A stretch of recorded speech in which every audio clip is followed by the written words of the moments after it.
हर महादेव।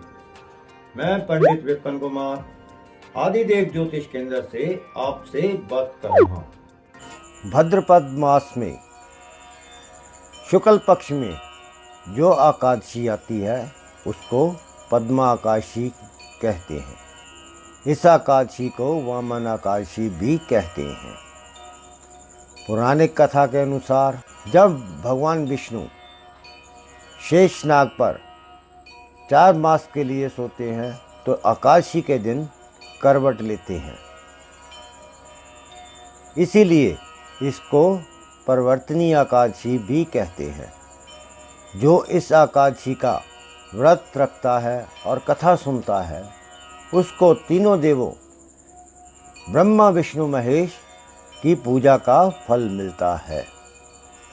अब मैं आपको पद्मा एकादशी की व्रत कथा सुनाता हूँ।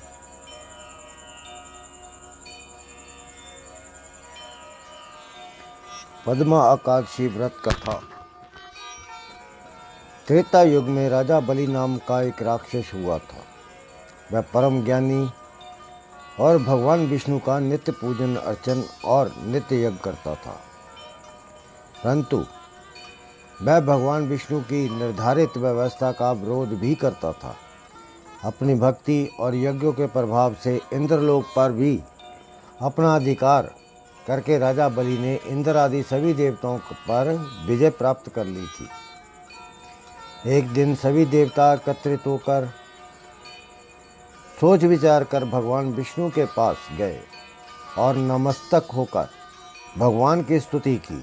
भगवान विष्णु ने बलि के अत्याचारों और उनके कष्टों को बताकर उससे मुक्ति दिलाने की प्रार्थना की। यद्यपि राजा बलि विष्णु भक्त था, तद्यपि राजा बलि की भक्ति का महत्व उसके अभिमान के कारण घट गया था। देवताओं का कष्ट अनुभव कर भगवान विष्णु ने वामन रूप धारण किया। उसके बाद अपना विशाल रूप दिखाकर राजा बलि को जीत लिया। राजा युधिष्ठिर से ने प्रश्न किया, हे जनार्दन, भगवान विष्णु के वामन रूप धारण कर उस महाबली दैत्य को किस प्रकार जीता? श्री कृष्ण जी कहने लगे, वामन रूपधारी ब्रह्मचारी बालक के रूप में भगवान विष्णु महादानी राजा बलि की राज्यसभा में गए।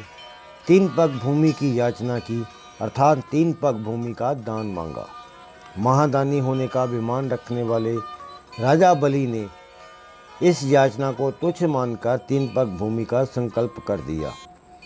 अपने त्रिविक्रम रूप को बढ़ाकर विष्णु जी ने भूलोक को एक पग से, स्वर्गलोक को दूसरे पग से और धरती मैंने 3 पग मांगी थी।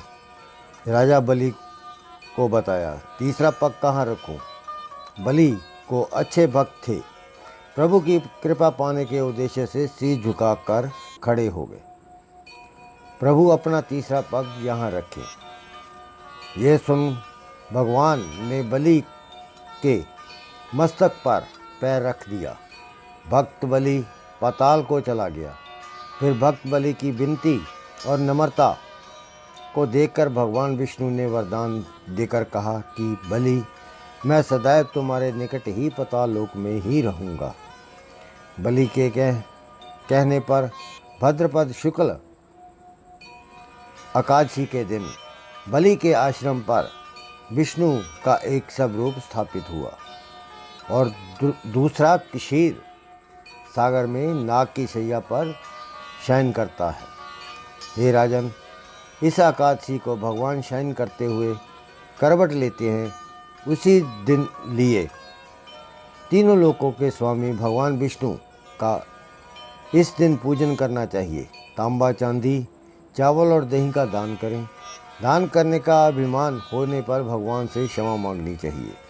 जो विधि पूर्वक इस एकादशी का व्रत करते हैं वो पापों से मुक्त होकर यश पाते हैं। आशा करता हूँ आपको मेरा वीडियो पसंद आया होगा। यदि आपको मेरा वीडियो पसंद आया, लाइक और शेयर करें मेरे चैनल को सब्सक्राइब करें। हर हर